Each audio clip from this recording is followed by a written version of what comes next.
ایک بار ایک دیہاتی شہر گیا، وہ اس شہر کے بازار میں آیا اور زور زور سے پکارا، 90 اور 500، 90 اور 590 اور 500۔ جو بھی دیہاتی کا یہ حساب سنتا وہ ہنس دیتا۔ ایک شہری دیہاتی کے پاس آیا اور بولا، بھائی 90 اور 500 نہیں ہوتے بلکہ 90 اور 100 ہوتے ہیں۔ مگر دیہاتی الٹا شہری کو غلط کہتے ہر بازد تھا۔ ادھر شہری کو اپنی غلطی تسلیم کرنے کو تیار نہ تھا۔ دونوں کی آپس میں 90 اور 500 کی تکرار ہو رہی تھی۔ جب دونوں ہی اپنی اپنی ضد پر قائم رہے تو بہت سے لوگ وہاں جمع ہو گئے کہ دیکھیں 90 اور 500 والا کیا معاملہ ہے۔ آخر وہ شہری ہار مانتے ہوئے بولا، اچھا 5 تم معاف کیے، لاؤ 95 روپے ہی دے دو۔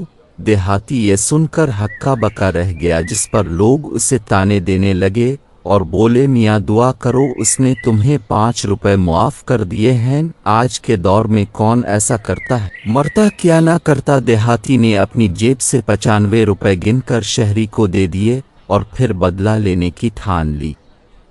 دوسرے ہی دن دیہاتی نے ایک لوہے کی گھڑی ہاتھ میں پہنی اور شہری کے گھر کے قریب گھومنے لگا۔ آخر شہری، جس کا گھر دیہاتی پہلے ہی دیکھ چکا تھا، گھر سے باہر آیا تو دیہاتی اس کے قریب تیزی سے آیا اور بولا، بھائی میں برباد ہو گیا، لٹ گیا، میری بازار میں جیب کاٹ لی گئی، یہاں تک کہ میرے پاس گاؤں واپس جانے تک کے پیسے نہیں ہیں، مہربانی کر کے مجھے کچھ رقم دے دو اور یہ گھڑی گروی رکھ لو۔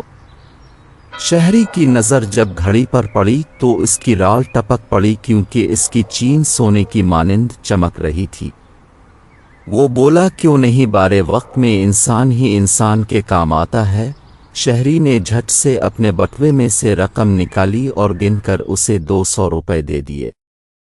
دیہاتی نے زور دے کر کہا کہ وہ واپس آ کر ادائیگی کے بعد گھڑی لے جائے گا۔ شہری نے اسے یقین دہانی کروائی۔ دیہاتی رقم لے کر خوشی خوشی گاؤں آ گیا۔